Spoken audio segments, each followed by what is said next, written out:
We're back here, Davey D hanging out with you this afternoon. Sellassie in the building, checking out Revolutionary Gangster. Can you be a gangster and revolutionary? Well, yeah, I think so. I mean, I'm not a gangster like bang, bang, shoot 'em up. But I know, have we used have those words become diluted in people's minds? Yeah, I definitely think so. And I'm at fault if some people take that the wrong way, but I'm glad I can explain it a little bit. You know, a gangster can be many different levels and stuff, but I'm not like somebody that's violent. But I'm more of a rebel. It should have been revolutionary rebel, but now that you said that, so that's the remix. Yeah, but that don't make no sense. Don't have the same oomph to it. Yeah, it don't. You know, I grew up in the streets. You know, I grew up with gangsters. You know, and I have a gangster mentality that is from just growing up in the ghetto. You know, and being around gangsters. You know, doing stuff that they wasn't supposed to do. So that's product of my environment definitely. But on the other side of that, I am a revolutionary, and I am new and fresh with my thoughts, and I don't contribute to genocide. You know, one of the things that I remember.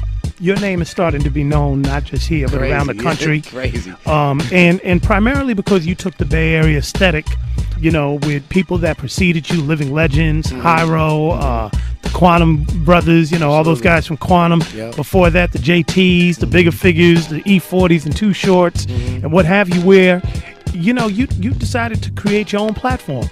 Yeah. You're not waiting for the big people to go, Sellassie, let's put you on the bill. You've been creating your own. Yeah. How's that been going? That's been going great, because I knew in the environment it wasn't going to be that way. Like when I first started, there was nobody saying, Sellassie, man, come do this or do that. It's not that type of environment. We don't have that type of infrastructure amongst ourselves as artists. So me being me, I just decided that I was going to do my own thing and do it the way that I wanted to be done. I have a thing that I live with my life where if I see something that needs to be done, I'm going to do it. If I see something that needs to be done better, or I think I can do something better, I'm going to do it. And so I guess a lot of the people didn't think that I was that way, or I underestimated that. But that's been really great because I've performed in, I'd say, maybe 10 different states, 100 different clubs, and all doing my own thing, presenting the event and also performing. Right. It's like a trip. We were supposed to have joining with us, and his phone has been messed up. It's D. LaBrie.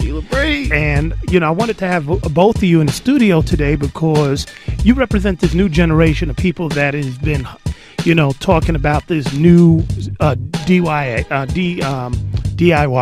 do it yourself,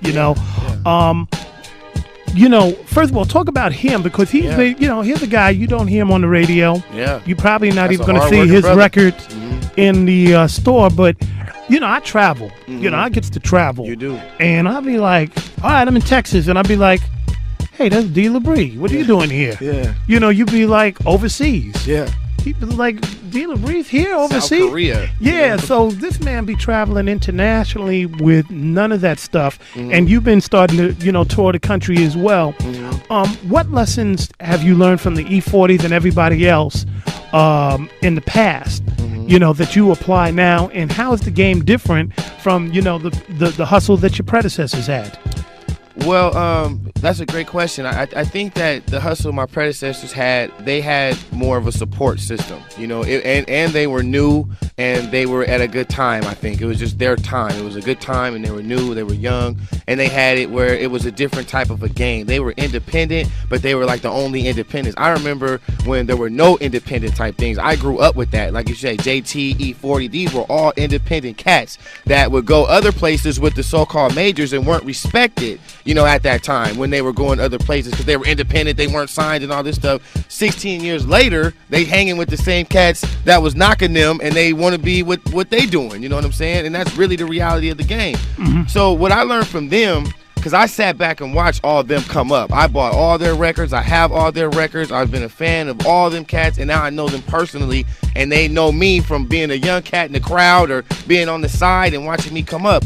And I learned from them that you do have to do it yourself. And then I come from an entrepreneurial area, this Bay Area. I'm from Filmo. JT the Bigger Figure is one of the baddest brothers that the Bay Area's ever seen as far as independent hip-hop and creating his own stuff. And Get Low Records was very influential with me coming up because he put on all the cats in the ghetto that was rapping. A lot of cats, don't appreciate that now, or they do now now that it's gone, but they didn't appreciate it then. They took it for granted. And so I learned, you know, that you have to do your own thing, and that's what's up with D. LaBrie. I love that brother because he does his own thing, and he don't trip off what you're saying. He does his own records. He's got his own stuff. I had a chance to listen to one of his records when I was on tour with Nobody from the High Road, and you know, we were on tour on this road in this van with just nothing but land, and we encouraged to listen to each other's music. We popped in D. LaBrie's record and was pleasantly surprised that brother had some dope music on there. That, you know, so, and I encourage that too. You've got to listen to other people. You've got to give what you want to get in the game. If you're not listening to someone else's music, they're not going to listen to yours. It's very simple. And that's a concept that you bring to when you do these showcases. Yes, yes. Talk a little bit about the, you know, I mean, the obvious thing is that it's important, but you said that this is how you build the economy around this? Yeah. Well, we have an opportunity for artists to, you know, make money and, you know, not cry about being broke. And, you know, what better way to make money than off your music? You know, there's a lot of cats that went and sold crack and weed for money and stuff like that. And they can't go and sell their ticket, or they can't go and promote their own show. That's something that we're not in the business of worrying about. They're going to do what they're going to do. But we attract entrepreneurial artists that are interested in getting out there, and they have the work ethic to make people know who they are and to appreciate what they're doing. That's very simple. But in the Bay Area, you don't have that environment because it's a lot of crabs in the bucket. Somebody will throw your CD to the side. They don't promote your party. They don't tell someone that they know about your party, that they think someone would know that would like it, but they don't tell them about it. It's very fundamental, sorry type of thinking that's got us to where none of us are thriving. None of us are making money. None of us are getting what we want to get because we're beating each other up. So my show is like, come and check out the music. You don't have to like it. You don't have to be a fan of it. But what is it to give them your time and to check it out, and you might like it. You know, that's interesting you say that. I don't know if it's a Bay Area unique thing, but I do know that you have two different types of people. Some people really want their name up in lights. Yeah. And they want a certain type of prestige. This is not a rap thing. I see this as, you know, activist and journalism thing. Wow. I mean, it's funny, like, you know, I see folks that have come on Hard Knock. Yeah. We will interview them for an entire hour. You know, they'll come to KPFA, they sit down, they get all the love, you know, they get all the intricacies about their thing. You know, it's all out there. And that's good. You know, this is what the community needs to do. Yeah. Boom. Now, I'll see them go on Fox News and get beat up and get cut off and not be able to talk. Yet they gone on Facebook and MySpace and Twitter and gone sent out press releases and email. Tune in to watch me on Bill O'Reilly or whatever. Yeah. We're going to be on there getting beat up. And meanwhile, you know, you're sitting there going, okay, that's cool, but they already got a machine and a corporation and a mechanism to promote their situation. Mm-hmm. And they're not promoting you and they're not showing you no love. But meanwhile, underneath, you know, we took the time to give you the full hour and you ain't even mention it. Absolutely. And, you know, you see that with artists all the time. Man, they'll come to your thing, won't mention it, but God, you know, they get like half a verse. Yeah. You know, or in a freestyle at a KMEL event, and you know they sent out the whole troops, and I didn't understand the mentality, but then I realized that some people really want that fame. Yeah, that's scary. That's scary, yeah. And that is very scary to me. And I try to stay away from cats like that. I call that an ego because, you know, doing my process of my shows, we've booked 56 shows since last July, 17 months. And I've talked to literally 10,000 artists. No jet, no bull. And I mean, it's been, I'd say, 2% of the artists that honestly understood the concept and honestly were not thinking about themselves. And then that 98% was definitely the ones that were, you know, bright lights and egotistical maniacs. And that's something that I think corporations and how they destroy rap music, they meant to do that. You know, after Pac was killed and Biggie, it was meant for them to do that, to where they get control of the game. And they divide and conquer. Divide and conquer. And make it a tier. They got our form to where we don't even support it, or we can't even thrive from it. Now I'm in the industry. I know independent artists ain't thriving. I know it. And so with that being said, you could thrive if you coexisted. Right. That's something to definitely think about. We're talking with Sellassie right now. I want to take another listen to a song off your album. What should I play, man? What do you want to hear? You know what I want them to hear? Stop Hating in the Bay. Stop Hating in the Bay. I think you know, I when I made that song, I went directly at it. You know, just stop hating in the Bay. We got to stop it. We'll be right back. Stop hating in the Bay. Here's my CD, by the way. In your deck, press play. Hear what I gotta say. Stop hating in the Bay. Here's my CD, by the way. In your deck, press play. Hear what I gotta say. Stop hating in the Bay. Here's my CD, by the way. In your deck, press play. Hear what I gotta say. Stop hating in the Bay. Here's my CD, by the way. In your deck, press play. Hear what I gotta say. It's 100,000 rappers in the Bay. Everybody tight in their own special way. How you ever gonna hear what they gotta say? If you don't pop them in the deck and press play. Give someone a chance if you wanna get it back. Number one golden rule from the days of way back. Born and raised off this black rap music. If you got skills, go ahead, show and prove it. I'm not a Serato ear hustler imposter. I grew up off rice and beans, boy, no lobster. Everywhere was too short, Jungle Brothers, brand new begin. Gangstar, Cool C, do you remember him? MC Light taught a brother not to bite. Public Enemy told me the power you better fight.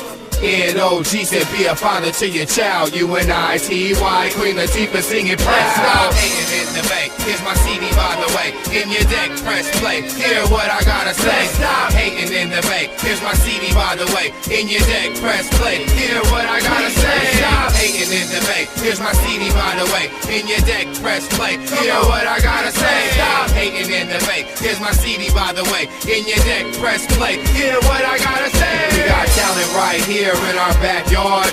Had to do it, had to pull the whole base card. Hating ain't hating if you really don't like it. But like my mama used to say, don't knock it till you try it. If you established artist, you should be ashamed of yourself. Especially if you're selfish and you don't offer help to your fellow MC. That means you and me from the sucker-free city of the Sacramento. I put on a show called We All We Got. All the artists is hot. Hope they make it to the top and achieve they zenith. Burn for 500 years like the African bird phoenix. I wish we can click up like my SA partners. Not familiar, whatever you need, boy, just holler. We can bring it back. I'ma show you how to move. Put some love in your heart, playboy, you can't lose. Let's stop hating in the Bay. Here's my CD, by the way. In your deck, press play. Hear what I gotta say. Stop hating in the Bay. Here's my CD, by the way. In your deck, press play. Hear what I gotta say. Stop hating in the Bay. Here's my CD, by the way. In your deck, press play. Hear what I gotta say. Stop hating in the Bay. Here's my CD, by the way. In your deck, press play. Hear what I gotta say. Rule of thumb. If you an artist out there and you want somebody to listen to your music, try to give somebody a chance to give you their music. You know what I'm saying, though? If you honestly get a CD and go throw it on the back drawer and you don't listen to it, 9 times out of 10 they ain't gonna listen to you, bruh. So you got to give what you want to get, man. Let's stop hating this Bay, man. If you know about me, you know Sellassie. Quantum Brothers, you know, all those guys from Quantum. Yep. Before that, the JTs, the Bigger Figures, the E40s and Too Shorts, and what have you, where, you know, you decided to create your own platform. Yeah. You're not waiting for the big people to go, Sellassie, let's put you on the bill. You've been creating your own. Yeah. How's that been going? That's been going. We're back here, Davey D, hanging out with you this afternoon. Sellassie in the building, checking out Revolutionary Gangster. Can you be a gangster and revolutionary? Well, yeah, I think so. I mean, I'm not a gangster like bang, bang, shoot 'em up. But I know, I mean, but have we used have those words become diluted in people's minds?